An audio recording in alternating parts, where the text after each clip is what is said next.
It was Wednesday. Erica Evans sat on a bench in the lobby of Chicago City Hall, her fingers clenched tightly around the copy of her birth certificate.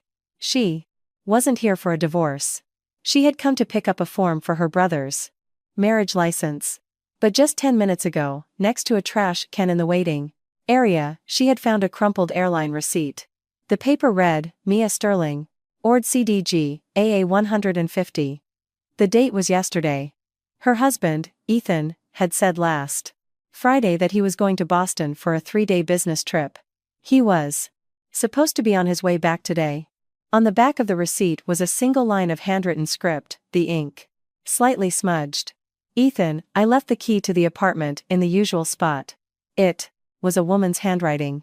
Erica stared at the words, but didn't cry.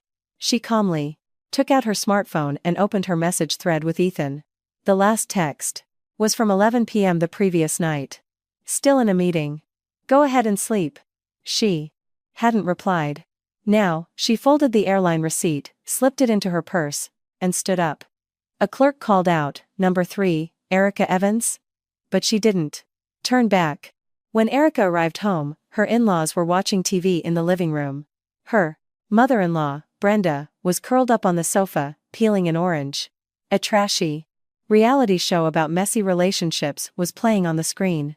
Her father-in-law, Richard, was smoking on the balcony, his cigarette ash falling into a potted plant. Brenda spoke without looking at Erica. Erica, I made a pot roast for dinner. Make sure you eat a good portion.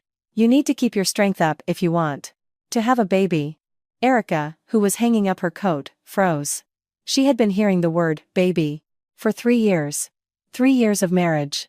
3 years of constant pressure from her mother-in-law. It was always the same refrain. Don't let yourself get cold.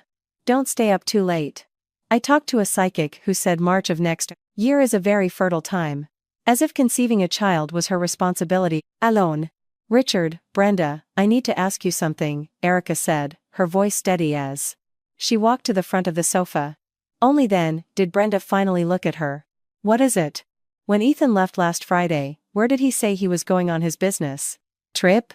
Brenda's hands, still holding the orange, stopped moving. He said Boston. Why? And when did he say he'd be back? He said he'd be on an afternoon flight today and home for dinner, Brenda said, her brow furrowing. Goodness, are you making us keep tabs on our own son now? Erica said nothing. Her gaze drifted to the kitchen, where the pot roast was simmering on the stove. Her in-laws had lived with them for 3 years. When they got married, Ethan had said it would be just for a little while, since his Ipacker parents were getting older. That little while had stretched into 3 years.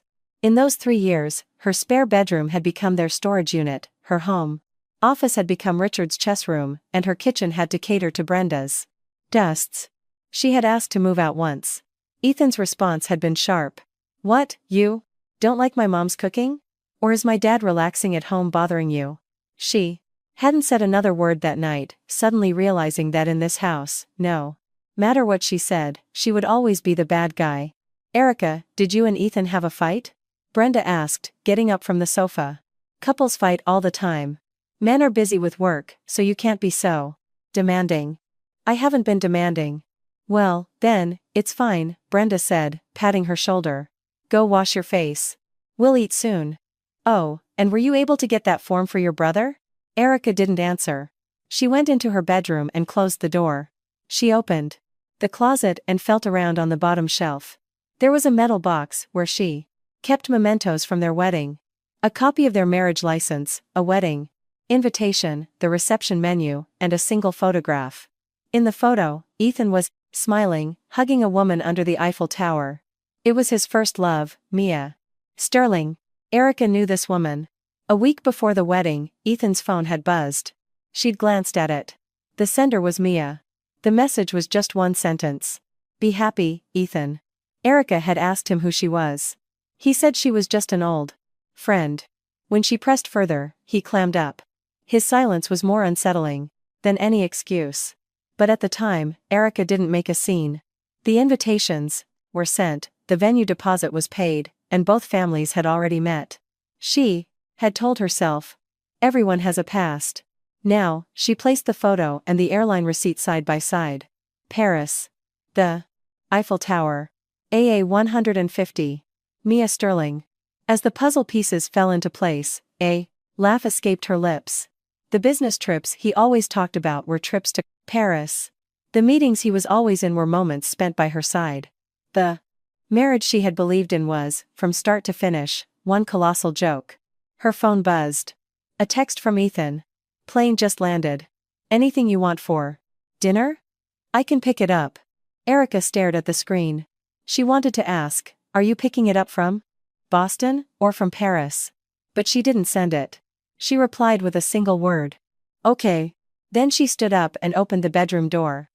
In the living room, Brenda was setting the table, and Richard was coming in from the balcony with a cigarette still in his mouth. Richard, Brenda, Erica said, standing at the entrance to the dining room.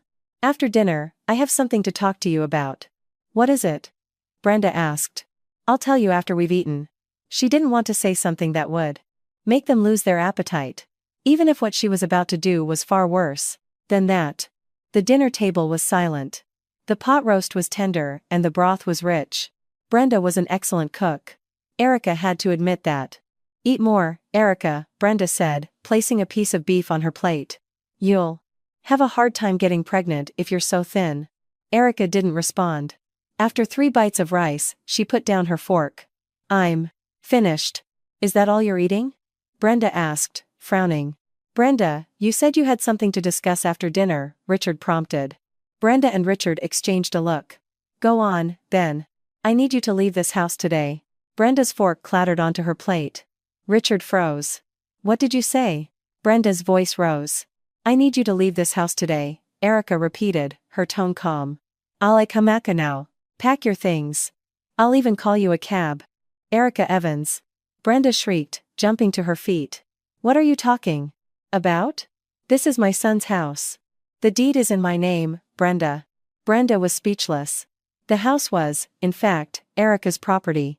When they married 3 years ago, her parents had paid the down payment, and the title was registered in her name. She was the one paying the mortgage. Every month, $2,000 of Ethan's salary went to Brenda for living expenses, but Erica had no idea where the rest of his money went. You're kicking us out? Richard said, also standing. Does Ethan know about this? I imagine he will soon. Erica went into her in-laws' room, opened the closet, and began pulling out their clothes. Her movements were swift and devoid of emotion. Brenda followed her, screaming hysterically. Have you lost your mind? Kicking us out when our son isn't even home yet. Brenda, please calm down, Erica said, stuffing clothes into a suitcase. Your son will be home tonight. You can call him and have him pick you up. Or you can take a cab to meet him. Erica zipped up the suitcase and dragged it to the front door. Then she went back, gathered Richard's ashtray and chess set, and packed them as well. The entire process took less than 10 minutes. Brenda stood in the entryway, her body trembling with rage. Richard took out his phone, his hands shaking. Just you wait. I'm calling Ethan right now. Erica didn't stop him. She leaned against the doorframe and watched as her prupso father-in-law made the call. After 3 rings, it connected. Ethan. Richard's voice boomed. What on earth did you do? Your wife is throwing us out of the house. There was silence on the other end for a few seconds. Then Ethan's voice came through. Dad, let me talk to her. Richard handed the phone to Erica. She took it and held it to her ear. Erica, what's going on? Ethan's voice was calm, but a little weary. Whatever it is, let's talk about it when I get home. Please, don't do this. Don't do this? Why are you kicking my parents out? Because I don't want them in my house anymore. Is that your reason? That's the result, Erica said. The reason is something you know best. Silence again. I don't know what you're talking about, Ethan said. Let me talk to my dad again. I'll sort this out. Erica handed the phone back.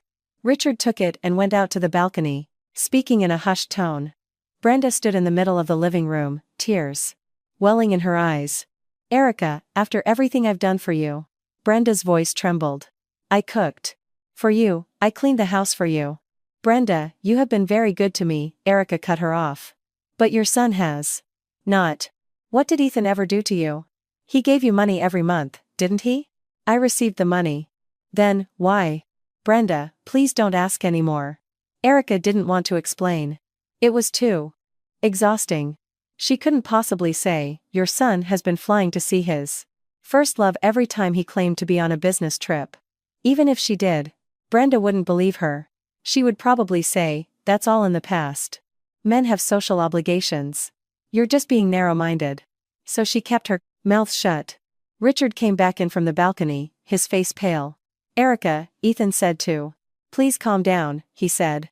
He'll be home tonight to talk to you.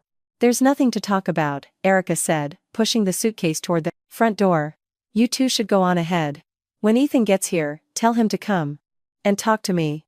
Brenda, the taxi has arrived. Erica opened the door, and there was indeed a taxi waiting in front of the elevator. She had called it from her phone earlier. Brenda looked at her once, her lips moving as if to say something, but in the end, she said nothing. Richard picked up the suitcase and helped Brenda into the Brenda elevator. As the doors closed, Brenda finally broke down, sobbing. What did I ever do to deserve this? Erica stood in the doorway, watching the elevator's floor indicator descend from 10 to 1.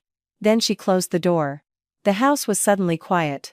On the 10 to 1 living room table, the orange peels Brenda had left behind remained. In the kitchen, the pot roast was still warm on the stove. On the TV, the reality show was still playing. Erica sat down on the sofa and turned off the TV with the remote. She took out her phone and sent a message to Ethan. Don't come home tonight. After sending Everby Sessions, she felt something was wrong. This was her house. Why should she have to tell him not to come home? She unsent the message and typed a new one. Come home tonight. We need to talk. Ethan replied almost immediately. Okay. Erica stared at that single word. 3 years ago, when she had asked him to marry her, he had answered with that same word. A single word, without even a psyche, period. At the time, she thought it was just him being his usual stoic self. Now, she realized it was a sign of his lack of enthusiasm. From beginning to end, every response he had ever given her was just okay. Not that's great. Not I'd love to, and certainly not I love you. At 8 p.m., when Ethan came home, Erica was sitting on the living room sofa. In front of her lay the airline receipt and the photograph. He walked in and just dropped his suitcase by the door, not even bothering to take off his coat. My parents? He asked. They've left. You really kicked them out? I just asked them to leave for a while.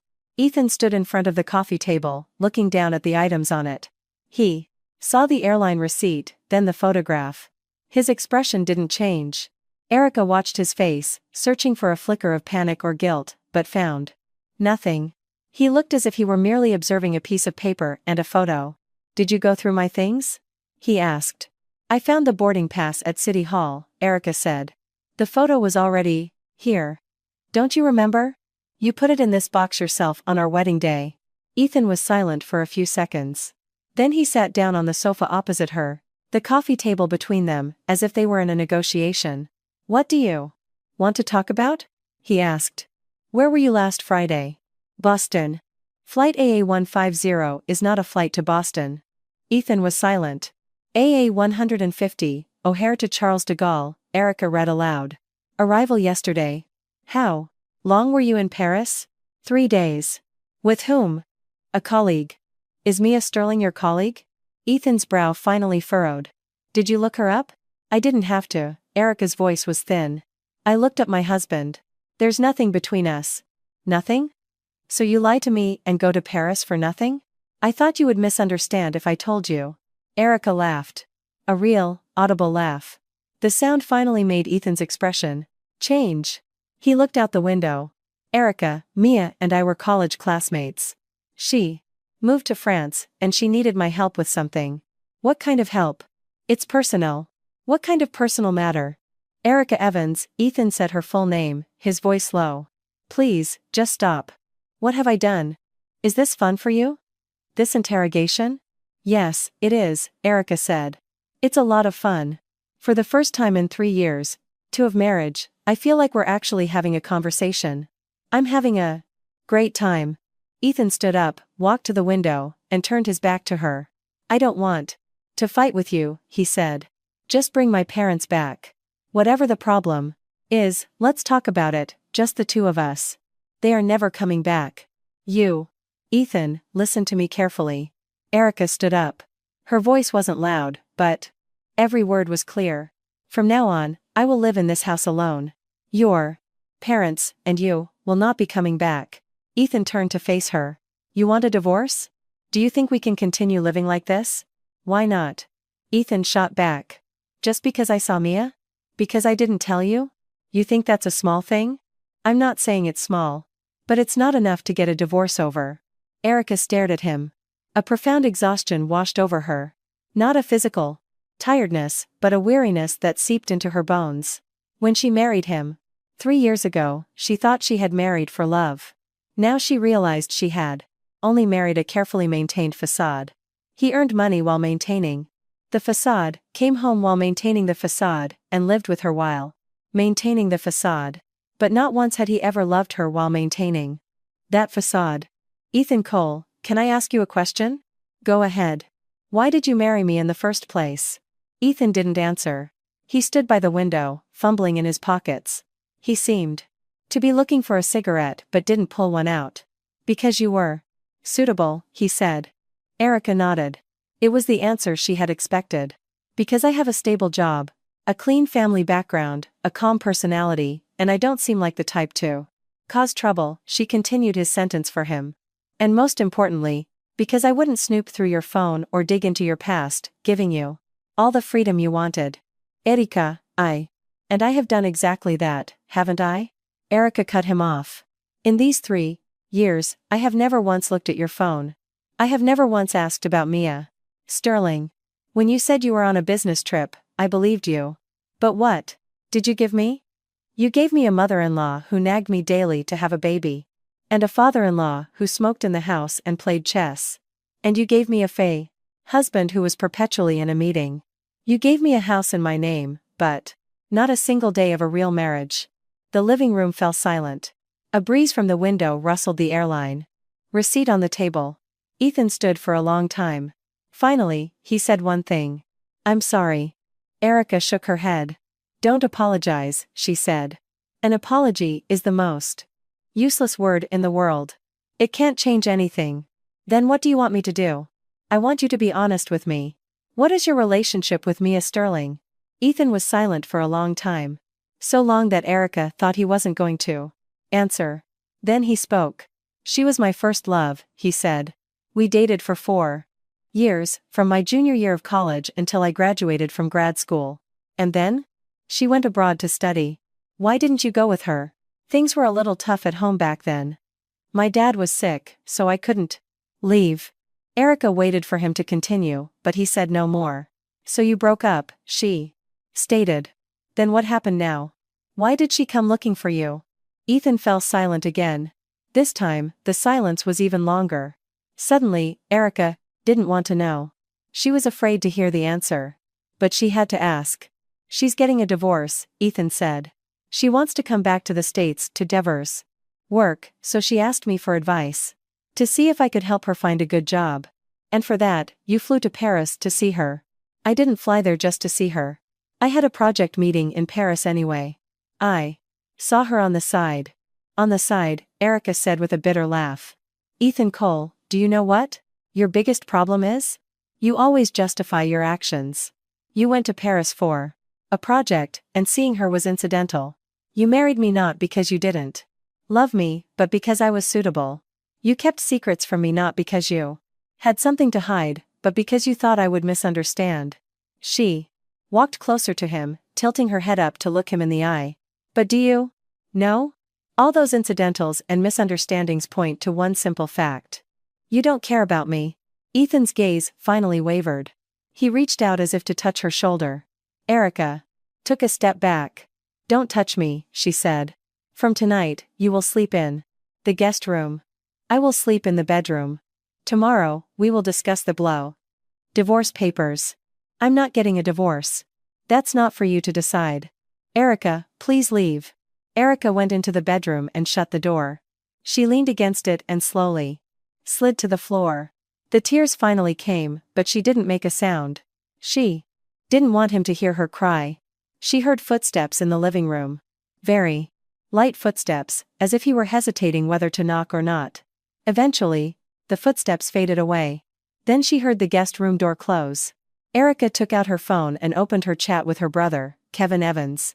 She sent a message. "Kevin, can you come with me to a lawyer's office tomorrow?" He replied instantly. "Erica, what's wrong?" Erica thought for a moment and sent 3 words. "Getting a divorce." He was silent for a minute. Then a voice message from Kevin came through. When Erica played it, her brother's calm voice filled the room. "Erica, don't be scared. I'm here for you." Erica placed her phone face down on the floor. She hugged her knees and buried her face in them. At 1 a.m., rain began to fall outside, the drops tapping loudly against the window pane. Erica couldn't sleep. She heard the guest room door open, footsteps move into the living room, and then stop. He was probably standing by the W window, watching the rain. A moment later, she heard the click of a lighter from the balcony. He was smoking. 1 cigarette, then another. At 2 a.m., the rain grew heavier. Erica's phone screen lit up. A message from Ethan. "Are my parents at your brother's place by any chance?" "They're not answering their phones." Erica didn't reply. She found Brenda's number and called it. It went straight to voicemail. Richard's number was the same. She thought for a moment and messaged. "Kevin. Did you get any calls from Ethan's parents?" Kevin replied. "No, why? You can't find them?" "What do you mean, you can't find them?" "I asked them to leave the house, and now their phones are off." A voice message from Kevin arrived, his voice strained. "Erica, what were you thinking, kicking them out in the middle of the night? It's pouring rain out there." Erica didn't respond. For a fleeting moment, she wondered if she had gone too far. But then she remembered the airline receipt and the words, "I left the key in the usual spot." She told herself, "No, I didn't go too far at all." The sound of the rain outside grew even louder. Suddenly, she heard Ethan's voice from the living room, laced with panic. "Dad, where are you?" "Mom, why aren't you picking up?" Erica stood up and opened the bedroom door. Ethan was standing in the middle of the living room, phone pressed to his ear, his face ashen. "Don't move, stay right there." "I'm on my way," he said. "Call a cab, find somewhere to get out of the rain." He hung up and looked at Erica, his eyes filled with accusation. "My parents have been waiting in the lobby of your brother's apartment building for 2 hours, he said. "Are you satisfied now?" Erica said nothing, grabbing her keys and heading for the door. "Where are you going?" Ethan blocked her path. "To pick them up." "Forget it," Ethan said, pushing her hand away. "I'll take them to a hotel. From this day on, they will never set foot in this house again." He stressed the words, "this house." Erica watched, as he put on his shoes, opened the door, and left. As the door was closing, she heard him mutter, "Erica Evans, you are a truly cold woman." She stood at the door, staring at the closed door, and a bitter laugh escaped her. If she were truly cold, she wouldn't have let his parents live in her house for 3 years. If she were truly cold, she wouldn't have endured her mother-in-law's constant pressure to get pregnant. If she were truly cold, she wouldn't have stayed alone in this empty house every time he went on a business trip. She had only become cold today. She had only decided today that she was done putting up with it. At 3 a.m., the rain was still falling. Erica stood on the balcony and saw a taxi pull up at the building's entrance. Ethan got out with an umbrella, helped Brenda into the car, and Richard followed with the suitcase. As the 3 of them got in, the taxi drove away, its taillights gradually disappearing into the rain. Erica suddenly remembered something.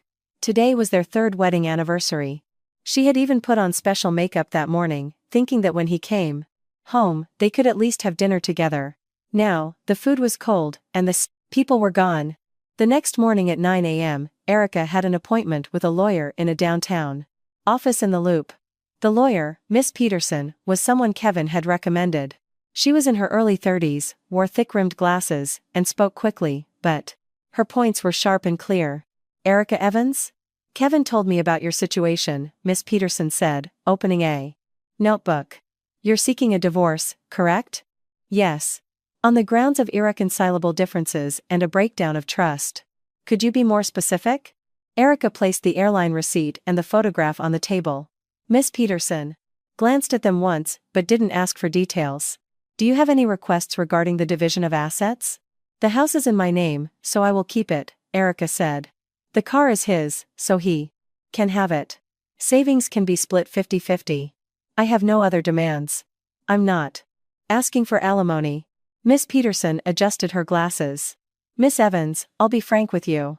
If these are your only grounds for divorce, it is possible, but receiving additional spousal support will be difficult. Legally, meeting with a first love is not way considered adultery, and going to Paris without telling your wife is unlikely to be seen as legal grounds for a fault-based divorce. I understand. And you still wish to proceed? Yes. Miss Peterson studied her for a few seconds, then nodded. Very well. I will draft a divorce settlement agreement. If your husband signs it, we're done. If he refuses, we'll have to file a lawsuit. The separation period would need to be 6 months before the court would grant the divorce decree, Miss Peterson added. 6 months. Erica looked down. 6 months was still too long. She didn't want to wait another day. Is there a faster way? She asked. Miss Peterson said, find evidence of his infidelity. Beyond just meeting his first love, proof of cohabitation, financial exchanges, or messages containing SAR5 expressions of affection. I don't have any. Then you'll have to wait. Erica was silent. Miss Peterson looked at her, and then added, Miss Evans, let me tell you something. The most terrifying thing in a marriage isn't infidelity, but a long, drawn-out limbo. What might be unbearable for you might be tolerable for him. So, you need to think carefully. Do you want speed, or do you want fairness? I want freedom. Then we'll go for speed, Miss Peterson said. I'll have the agreement ready for you tomorrow. Tell him to sign it. If he doesn't, you move out and start the dash and start clock on the separation period. Erica nodded. After leaving the law office, she received a text from Ethan. My parents are at a hotel. When do you have time? I need to talk. She replied, tonight, 8 p.m., at the house.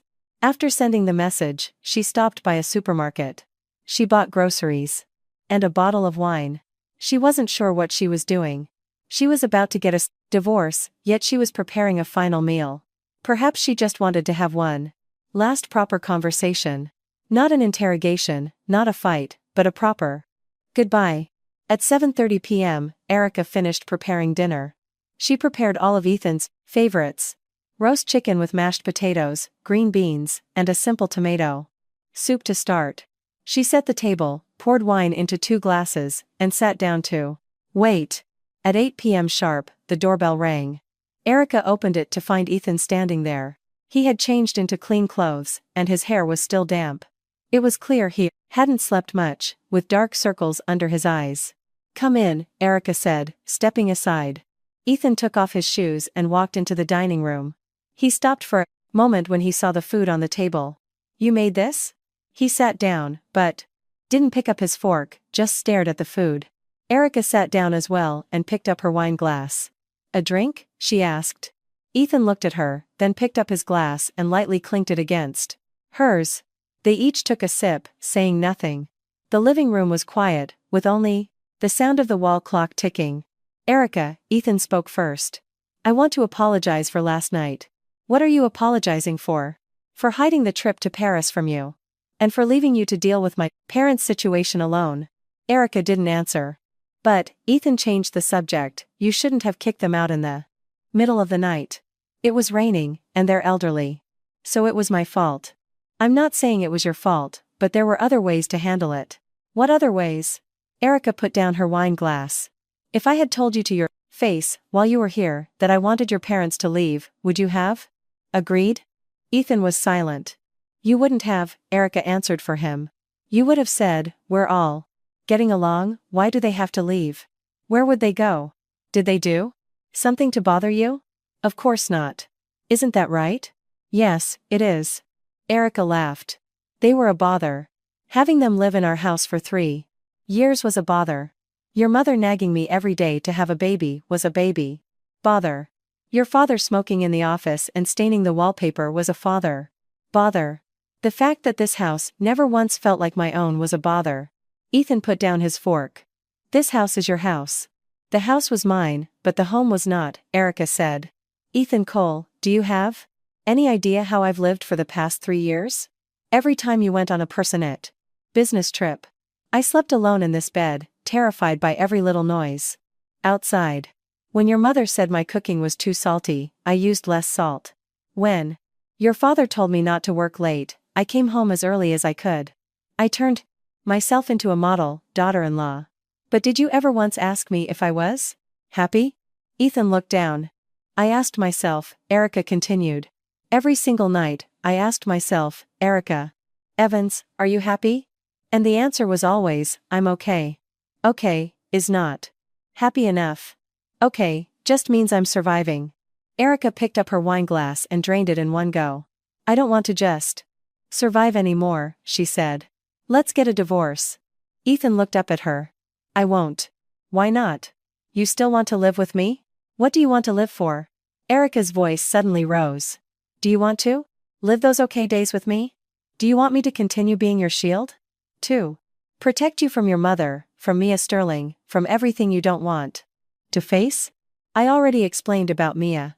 You didn't explain it properly. What more do you want to know? I want to know, Erica glared at him. If I hadn't found that airline receipt, how long were you planning to deceive me? Ethan was silent. You were going to deceive me for the rest of your life, weren't you? That's right, isn't it? Erica said. Every time you said you were going to Boston, you were actually going to Paris. Every time you said you were in a meeting, they were actually with Mia Sterling. You were planning to deceive me for the rest of our lives. I wasn't trying to deceive you. You may not have been trying to, but you did, didn't you? Erica stood up. Ethan Cole, do you know what hurts me the most? It's not that you went to see Mia Sterling. It's the fact that you could have been honest with me, but you chose to lie. Because you don't trust me at all. You don't believe I would accept it, you don't believe I would understand. You treated me like a child, you had to protect, but you seem to have forgotten. I'm your wife. Ethan stood up too. I never treated you like a child. Then what did you think of me as? I'm your. He stopped himself. Erica waited for him to say the next word, but he didn't. She suddenly realized. He couldn't even bring himself to say the word wife. Because in his heart, his wife was Mia Sterling, and she was just his spouse in the legal sense. It's fine, Erica shook her head. You don't have to say it. I've had the agreement drawn up by a lawyer. I'll show it to you tomorrow.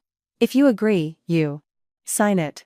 If you don't, we separate and file for a lawsuit. She turned to leave. Suddenly, Ethan grabbed her wrist.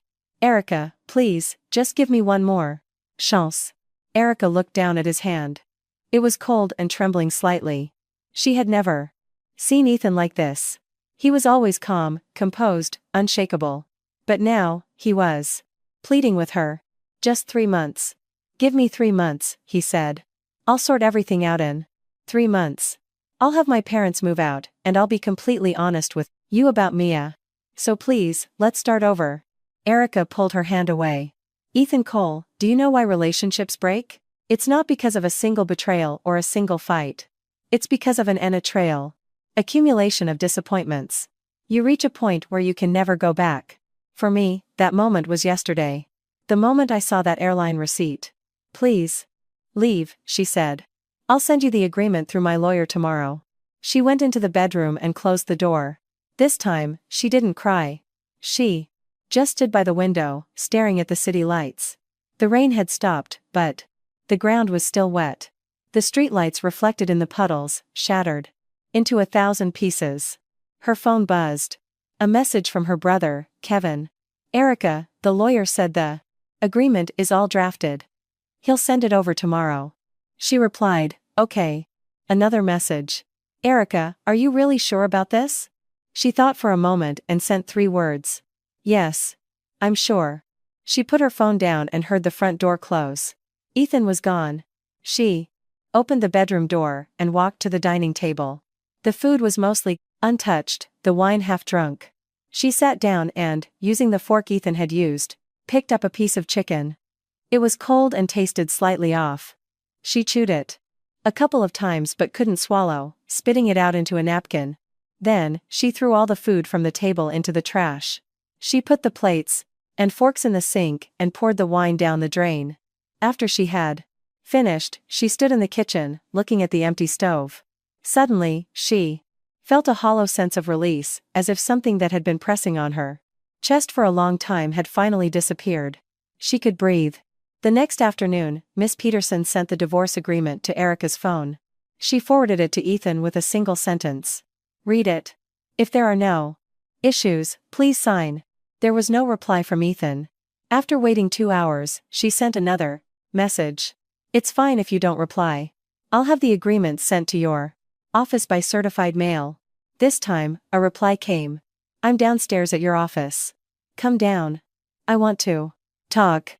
Erica went to the window and looked down. Ethan's car was parked on the side of the road, and he was leaning against the car door, smoking a cigarette. She hesitated for a few seconds, then went downstairs. "Did you see the agreement?" Ethan asked, putting out his cigarette. "The house is yours, the savings are split, the car is mine. You've really got it all sorted out neatly. But I don't agree. I already told you the reason." "Give me another chance," he said. Erica looked at him. The afternoon sun was harsh. She squinted. His face was expressionless, but his fingertips were lightly tapping along the seam of his pants. It was a habit he had when he was nervous.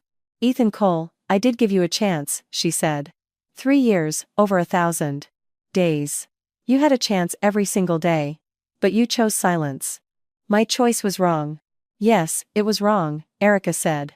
"But if you make a mistake, you have to accept the consequences. You're not a child. Just because you say you're sorry doesn't mean everything can be undone." Ethan was silent for a few seconds. "Then what do you want me to do? Do you want me to get on my knees and beg?" "I don't want you to beg," Erica said. "I just want you to sign." "I won't. Then I'll file for a lawsuit." "Even if you file, I won't agree." Ethan's voice became low. "Erica Evans, listen to me. I don't want a divorce, not because I need a spouse in the legal sense. It's because I still love you." Erica stood there, stunned. In 3 years, it was the first time he had said he loved her. Not suitable, not okay. But the words came far too late. "What do you love about me?" she asked. Ethan opened his mouth, then closed it. "See?" Erica laughed. "You can't even say what you like about me. Because you've never seriously thought about it. You just don't want to lose your stable life. You're just afraid that after the divorce, there will be no one to deal with. Your mother, no one to manage this house, and no one waiting for you when you come home from a business trip. That's not it. Then what is it?" Ethan looked at her, his gaze complex. "Every morning when I wake up and you're next to me, the rest of the day doesn't seem so hard." Erica's heart skipped a beat. Of all the things he had ever said, this was the closest to a declaration of love. But then, another thought came to her. "Then, what about Mia Sterling?" she asked. "Every morning, you wake up with me next to you, yet your phone has messages from her, and your airline receipt has her address on it. Don't you think that's a contradiction?" Ethan looked away. "I told you, there's nothing between us." "Nothing?" Erica continued. "You said that. But those 2 words, nothing, there, hurt me more than if there had been something. Because something at least means you still have feelings. But nothing means you were just killing time. I never thought of you as a way to kill time." "Then tell me. When you flew to Paris and spent the night at her house, what did you talk about?" Ethan's expression changed. "How did you know I stayed at her house?" "Because on the back of the airline receipt, it said, I left the key in the usual spot," Erica said. "Did you think I was an idiot?" Ethan was silent. This time, the silence was very long. Erica thought he would just leave, but he didn't. He leaned against the car door and lit another cigarette. "She's getting divorced," he finally said. "She was pretty down. I went to see her because she helped me a lot back in the day. In college, when my family was struggling, she was the one who lent me money for tuition. You should repay that debt." "You can repay a debt," Erica said. "But you didn't have to hide it from me. I thought you would misunderstand." "You always say that," Erica said with a bitter laugh. "But have you ever thought that the more you hide, the more I'll misunderstand?" Ethan smoked his cigarette, saying nothing. Ethan Cole, one last question, Erica said. Answer me honestly. What is it? Do you still have feelings for Mia Sterling? The hand holding the cigarette paused for a fraction of a second. That was all. The answer Erica needed. You don't have to say it. She turned to leave. Erica. She stopped, but didn't turn back. I do, Ethan's voice came from behind her. But it's not the kind of feeling you're thinking of. Then what kind of feeling is it? Guilt. Erica closed her eyes. The word guilt was heavier than love. Because love can fade, but guilt never does. Guilt makes a person unable to forget another. For a lifetime. Guilt makes a person want to rush to help every time they see the other person suffering. Guilt makes one person in a marriage forever second. Plus. Ethan, Erica turned and looked at him. Do you know, if I were Mia Sterling, I would think you were a good man. Loyal, and grateful for past kindnesses. But I'm not Mia Sterling. I'm your wife. So I think you're a terrible man. Ethan put out his cigarette and walked to stand in front of her. So close that she could smell the smoke and cologne on him. Erica, just give me 3 months, he said. In 3 months, I will completely sort things out with Mia. And then we can start over. How are you going to completely sort things out? I'll tell her clearly. Not to contact me again. Can you do that? I can. Erica looked at him. A thought occurred to her. When you went to Paris, this time, where did she stay? In her own apartment. Where did you sleep? At her place. In the guest room. Erica took a deep breath.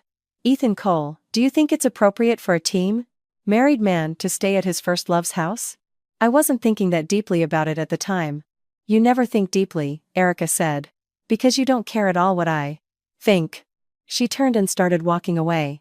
This time, she didn't look back. From behind her, she heard Ethan's voice. Erica, I'll prove it to you. She ignored him and walked into the lobby of her office building. The tears finally fell. It wasn't sadness. It was anger. Anger that he could have done better, but chose the most hurtful way. Anger that he did it, knowing she would be sad. And anger at herself for being swayed by his one sentence. Every morning. When I see you, the day doesn't seem so hard. The elevator arrived. She got in and pressed the button for her floor. As the carring doors closed, she saw Ethan still standing outside, looking at her. His gaze held something she couldn't understand. For the next week, Erica didn't see Ethan. But he sent her a message every day. 8 a.m. Good morning. 12 p.m. Make sure you eat lunch. 10 p.m. Good night. Nothing else. It was like he was just checking in. Erica never replied. But she read every message. On Friday night, her brother Kevin came over for dinner. Erica made a few dishes. They sat across from each other at the table. Erica, are you really going through with the divorce? Kevin asked. What did Ethan say? He doesn't agree. So, what are you going to do? I'll have to file a lawsuit. Kevin took a bite of food and chewed slowly. Erica, to be honest, Ethan's not a bad guy. Erica put down her fork. But he's not a good guy for you, either, Kevin continued. He thought of you as his wife, but he never thought of you as the person he loved. That's a different thing.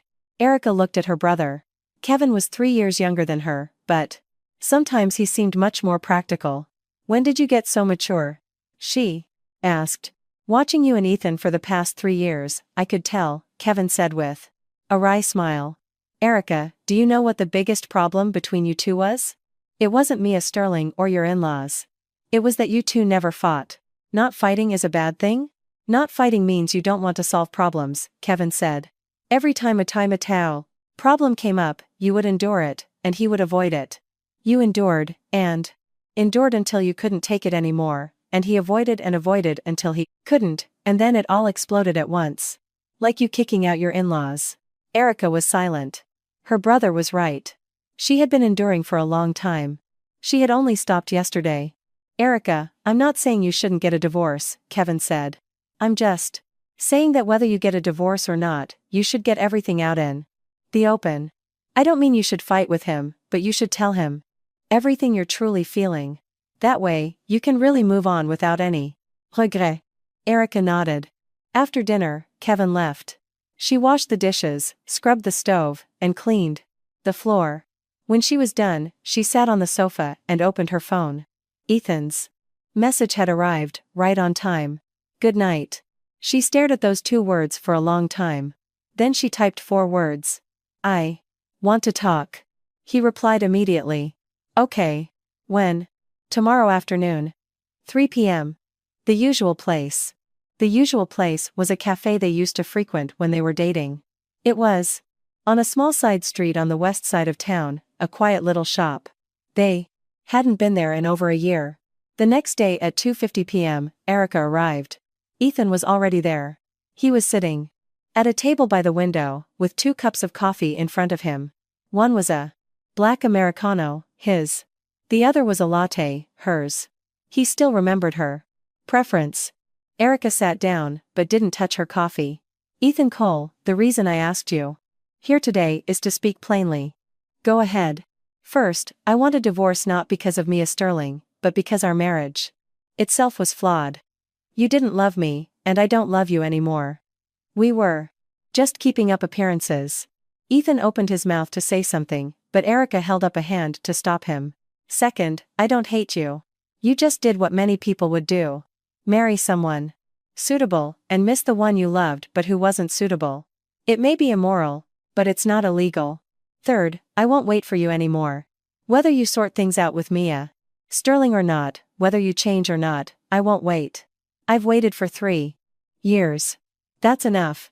She finished speaking, picked up her coffee, and took a sip. It was cold and bitter. Ethan looked at her, silent for a long time. Are you finished? He asked. Yes. Then it's my turn to speak. Erica put down her cup. First, it's not that I didn't love you, Ethan's voice was clear. I just didn't know how to love. For the years my dad was sick, my mom cried every day, and I just shuttled between the hospital and the office. I never learned how to be gentle with someone. I only learned how not to worry people. Second, about Mia, I admit I handled it badly. But I didn't do anything I shouldn't have with her. That night at her place, I slept in the guest room, she slept in her bedroom. We just talked about her divorce and her desire to come back to the States. The next day, I left immediately. Third, I don't want a divorce not because of habit or because I want you to deal with my mom. It's because the only time in my life I've ever felt truly at peace is when you're by my side. He paused, looking down. I know this sounds like an excuse. But everything I've said is the truth. Erica looked at him. His fingers were tapping the seam of his pants again. Nervous. He was truly nervous. Ethan Cole, I believe what you're saying, Erica said. But believing and accepting are 2 different things. Your not knowing how to love is your action problem, not mine. You may not have done anything you shouldn't have, but you didn't do anything for me either. You may have been at peace by my side, but you never asked if I was at peace by yours. Were you not at peace? What do you think? Erica countered. A husband who is perpetually on a business trip. A husband who always sides with his mother-in-law. A husband with his first love forever living in his heart. Do you think I was at peace? Ethan was silent. So let's just end it, Erica said, standing up. Sign the agreement. Let's part amicably. She turned to leave. Erica Evans. She stopped. If I give you my shares in the company, if you take the house and all the savings, and I walk away with nothing, will you give me one more chance? Erica turned back. Are you negotiating terms with me now? I want to show you I'm serious. Seriousness can't be bought with money, Erica said. Seriousness would have been not deceiving me from the start. It would have been siding with me when your mother was pressuring me about having a baby. It would have been telling me, before you went to Paris, Erica, I'm going to see Mia, but it's not because I love her. You didn't do any of those things. What do you think you can change? Now with company shares and a house? What do you think you can change? Ethan stood up. Then what do you want me to do? I want you to sign. Nothing else. Erica took a deep breath. Then answer one question. Go ahead. Did you ever love me? Even for a moment? The cafe was silent. The sunlight streamed through the window, illuminating Ethan's face. His expression was calm, but his eyes were red. I did, he said. I still do. Erica looked at him, searching his eyes for any sign of a lie, but found none. His eyes were as clear as they were 3 years ago when he proposed. But your love is too light, Erica said. Lighter than your guilt for Mia. Sterling, lighter than a word from your mother, lighter than your job. Your love is just a small part of your life. But what I want is all of it. She turned and walked away. This time, she was really leaving. When she stepped out of the cafe, the sunlight was blinding. She shielded her eyes with her hand. Her wedding ring was still on her finger. She pulled it off and clenched it tightly in her palm. The ring dug into her skin, but she didn't let go. Standing on the street corner, Erica put the ring in her purse. Her phone vibrated. A message from Miss Peterson. Ethan Cole has signed the divorce agreement. It just arrived at my office. She stood frozen. He signed it? Hadn't he just said he wouldn't? She called Miss Peterson. Miss Peterson, did he really sign it? This morning. He signed it and had it messengered over, Miss Peterson said. And he added a supplementary agreement. What kind of agreement? He's transferring his entire share of the condo in his name in Lincoln Park, to you, Miss Evans. Erica's hand holding the phone trembled. That condo had to be worth at least $500,000. Why would he do this? Miss Evans, would you like to see the agreement? I can send it to you. Please send it. Miss Peterson sent a PDF file. Erica opened it and scrolled to the last page. In the signature line, the name Ethan Cole was written in a strong hand. The pen had almost torn through the paper.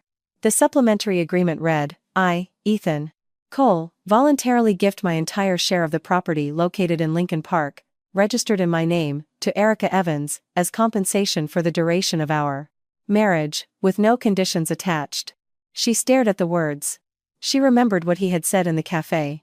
I'll walk away with nothing. She had thought it was just words, but he had actually done it. Her phone vibrated again. This time, a message from Ethan. Signed the PAIMA agreement. The house and savings are all yours. I'll take the car. Take care. A short sentence. No punctuation. Just like that okay from 3 years ago.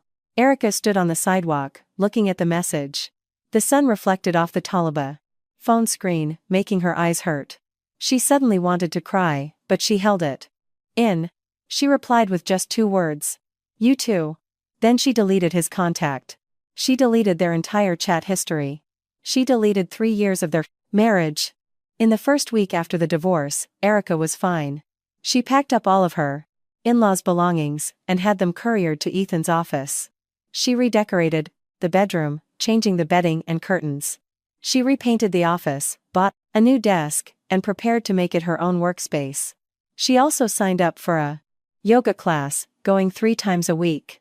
Kevin came to see her and said, Erica, you look so much better. She laughed. Do I? Yeah. You don't look so tense anymore.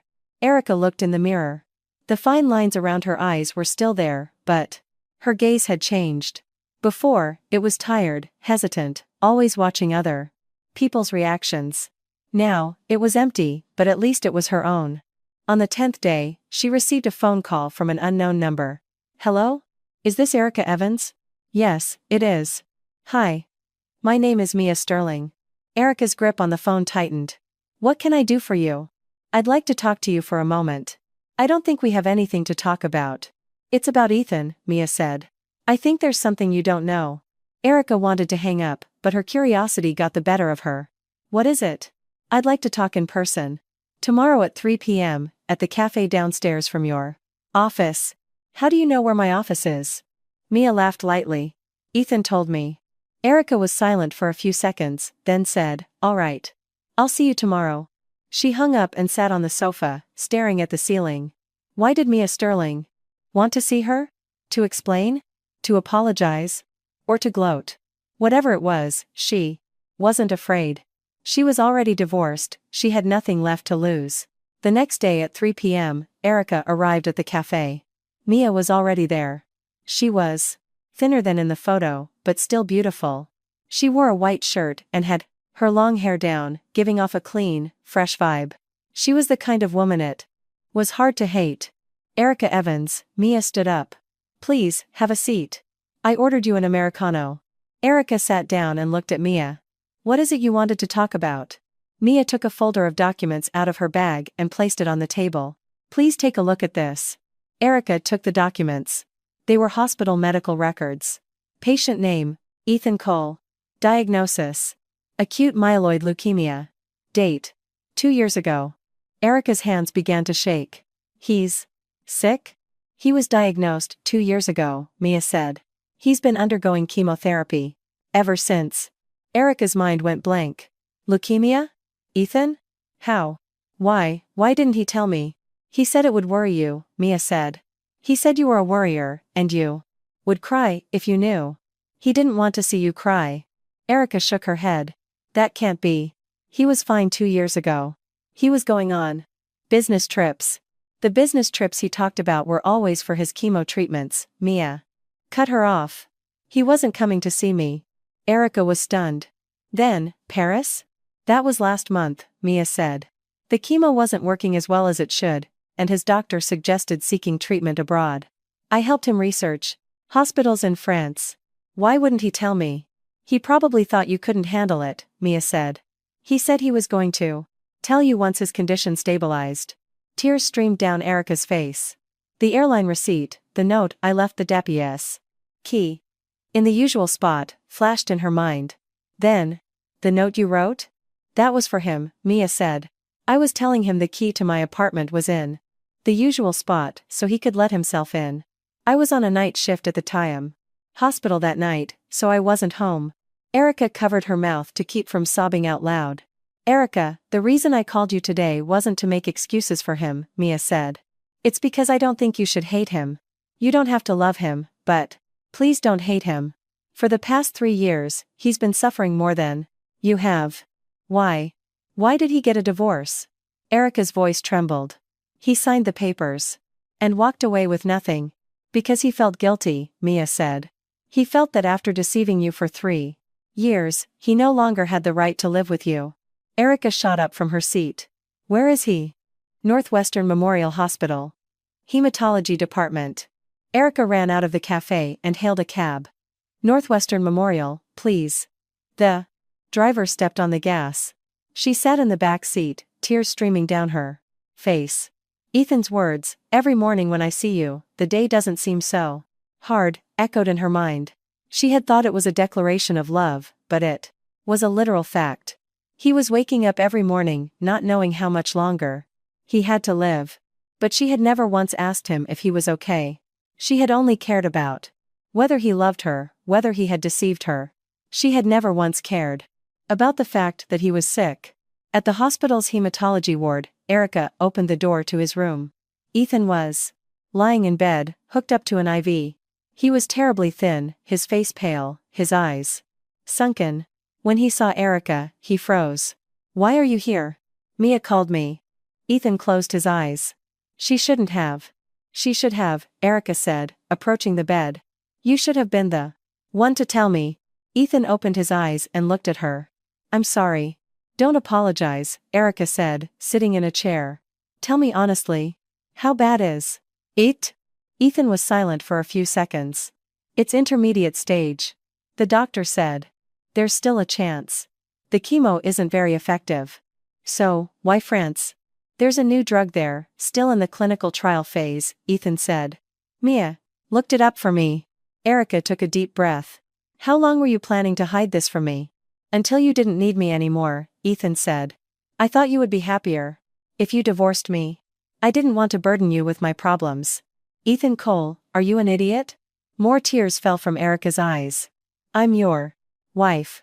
Did you really think I could be happier if you were sick and didn't tell me a single word? We're already divorced.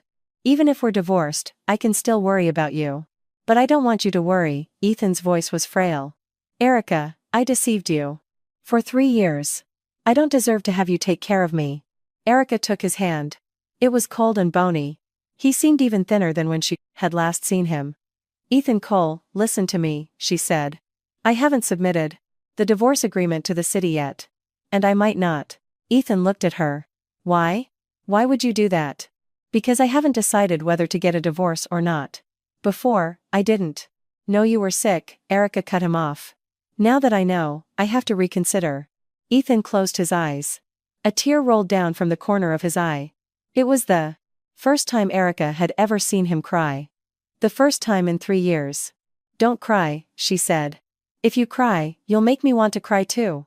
They sat like that, holding hands, saying nothing. The room was quiet, with only the sound of the IV dripping. After a while, Ethan spoke. "Erica, what if my illness? What if I don't get better?" "There's no what if," Erica cut him off. "You just focus on getting better. I'll be by your side." "You don't hate me?" "I do hate you," Erica said. "I hate that you deceived me, that you didn't treat me like your wife. But we can talk about that later. Right now, you just need to get better." Ethan opened his eyes and looked at her. A light shone in his eyes. A light Erica hadn't seen in a very long time. The last time she saw it was 3 years ago, when he proposed. "Okay," he said. It was that same okay she had always heard. But this time, the single word sounded different to Erica. Not like a lack of sincerity, but like a promise. Erica moved back into their home. Not her house, but Ethan's apartment. The signed divorce agreement remained in a drawer, unfiled.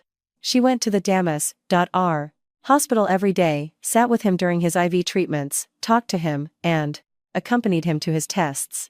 The nurses told her to go home and get some rest, but she refused. "I'm not just a visitor," she said. "I'm his wife." Her in-laws came too. Brenda looked haggard, her hair completely white. When she saw Erica, she came over and took her hand. "Erica, I was wrong." Erica shook her head. "Brenda, please don't say that. I was the one who pressured you to have a baby, not knowing that Ethan was sick," Brenda cried. "He made me do it. He didn't want you to realize there was a problem with him." Erica was stunned. "He made you?" Brenda wiped her tears. "He told me he might never be able to give you a child. So he told me to pressure you, to put the blame on me. That way, you would never suspect that there was a problem with him." Erica stood at the door of the hospital room, looking at the sleeping Ethan. Tears streamed down her face. How many burdens had this man been carrying, hidden from her? He didn't tell her about his illness, and he pushed the fact that he might not be able to have children onto his mother. When he went to Wachel, Paris for chemo, he said it was a business trip. He shouldered all the suffering alone, trying to show her only a calm facade. And yet, she had been grilling him about whether he loved her, whether Mia Sterling was still in his heart. She had never once considered that he might not even have had the energy to love. "Brenda, go inside and sit with Ethan," Erica said. "I'm going to talk to the Sive doctor." She found the head physician. "Doctor, is there any hope for Ethan Cole's illness?" The doctor adjusted his glasses. "His condition isn't bad, but he needs a bone marrow transplant. Have you found a donor?" "We're still in the tissue typing stage. All his siblings have been tested, but none are a match." "Can I be tested too?" The doctor looked at her. "What is your relationship to the patient?" "I'm his wife. The chances of a match for an unrelated donor are very low." "I still want to try." The doctor nodded. "All right. We'll draw your blood and run the test." Erica had her blood drawn and sat in front of the lab, waiting for the results. She took out her phone and sent a message to Ethan. "Just had my blood drawn. They're testing to see if I can be a bone marrow donor for you." Ethan replied immediately. "No. Why not? It will hurt. I don't want you to be in pain." Erica stared at the words, her heart warming again. "Ethan Cole, you've been in pain for 3 years. What's a little pain for me once?" She didn't reply. 5 minutes later, a voice message from him arrived. When Erica played it, she heard his hoarse voice. "Erica, the best thing that ever happened in my life was marrying you. And the worst thing was deceiving you. Don't be so good to me. I don't deserve it." Erica pressed the record button and said just one word. "Whatever."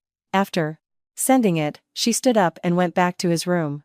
Ethan was propped up in bed, and when he saw her come in, his eyes turned red. "Why did you come back?"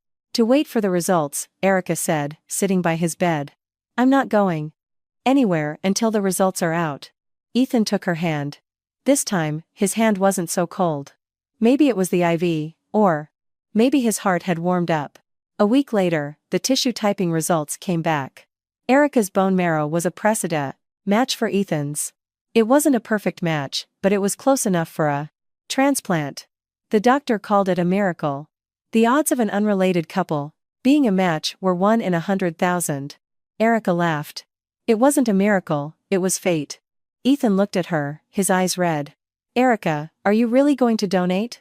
I think it's going to be very painful. I'm not afraid of the pain. I'm scared, Ethan said. I'm scared of you being in pain. Erica squeezed his hand. Ethan, do you know what I was most afraid of these past 3 years? It wasn't that you didn't love me. It was that one day, you would suddenly be gone, and I wouldn't even know why. Now that I know, I'm not going to let you go anywhere. Ethan closed his eyes. Tears streamed down his face again. This time, he didn't wipe them away. Erica reached out and wiped them for him. Don't cry. A grown man crying every day. I'm not crying, Ethan turned his head away. You're not crying. Then what's that sweat coming out of your eyes? Ethan finally smiled. It was the most peaceful smile Erica had seen in 3 years. A smile with no secrets, no hidden agenda, just pure. Erica. Yes? When I get better, let's get married again. Okay. Erica looked at him. I won't deceive you this time, Ethan said. No more secrets. I'll tell you everything. Even about Mia. Even about Mia? Yes, Ethan said. I'll tell you everything you want to know about her. Erica shook her head. No. I don't want to know. Why not?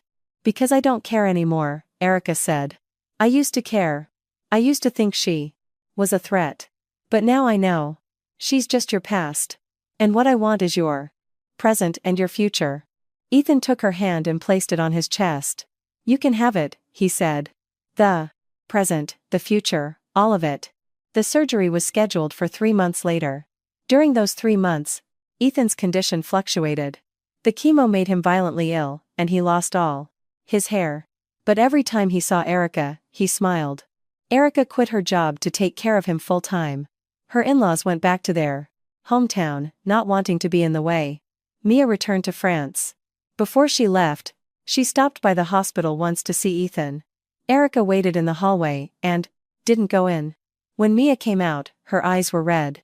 Thank you, she said to Erica. For what? For taking care of him. He's my husband. It's my job to take care of him. Mia nodded. Erica, he's a good man. He's just not good at expressing himself. I know. Well, I'll be going now. I wish you both happiness. Mia turned and walked away. Erica watched her go, then suddenly called out to her. Mia Sterling. She turned back. You take care too. Mia smiled. A smile that seemed to have let go of everything. I will. On the day of the surgery, Erica lay on a separate bed. Before the anesthesia, she sent a message to Ethan. Don't be scared. I'm here. Ethan replied. Okay. One word, but this time, it felt very heavy to Erica. Heavy enough to support both of their lives. The surgery was a success. Ethan's bone marrow transplant went smoothly, with no signs of rejection. He spent a month in an isolation room. Erica saw him every day through the glass. They couldn't talk, but they communicated through text. Message. Ethan texted. When I get out, the first thing I'm going to do is hug you. Erica replied, first, you need to take care of your body. Ethan texted, when my body is better, the first thing I'm going to do is hug you. Erica smiled. Okay. A month later, Ethan was discharged. Erica went to pick him up. He was thin, and his hair hadn't grown back yet, but he was in good spirits. When he saw Erica, he opened his arms. Erica ran to him and hugged him tightly. Erica, thank you. You're welcome. And what else? Ethan let her go and took a small box out of his pocket. Inside was a ring. Not the old one, but a new one. Erica Evans, will you marry me? This time, for real. Erica looked at him. The sunlight was warm. The sun reflecting off his bald head. Looked a little funny, but she thought he was the most handsome man in the world. Yes. Ethan slipped the ring on her finger. It was a perfect fit. How did you know my ring size? I measured it secretly while you were sleeping, Ethan said. Many times. Every time I looked at your sleeping face, I would measure it once. Erica's eyes welled up. Ethan Cole, that's kind of creepy. Yeah. I'm a creep, he laughed. But you married me anyway. They stood at the hospital entrance. The sun shone on them, their shadows, stretching long and merging into one. Inseparable. 3 months later, Erica and Ethan filed for a marriage license again. This time, there was no wedding, no reception. They just took a photo together at City Hall. Erica wore a white dress, and Ethan wore a white shirt. His hair had grown back a little, but it was still short. After taking the photo, Ethan looked at it and said, "I look like a cue ball." Erica laughed. "A cue ball is fine with me." They left City Hall. The sun was pleasant. Ethan took her hand and walked ahead. Erica looked at his back and suddenly remembered a year ago. The day she found that airline receipt in this very place. At that time, it felt like the sky was falling. Now, she thought, the sky hadn't fallen. The dark clouds had just cleared. "Erika." "Yes? When we get home, I'll make dinner." "Can you cook?" "No. But I can learn." "That sounds nice." They walked down the street, their shadow stretching long. Erica looked down at their merged shadow, and smiled. The best kind of love wasn't one without lies, but one that had the courage to start over, even after the lies were exposed.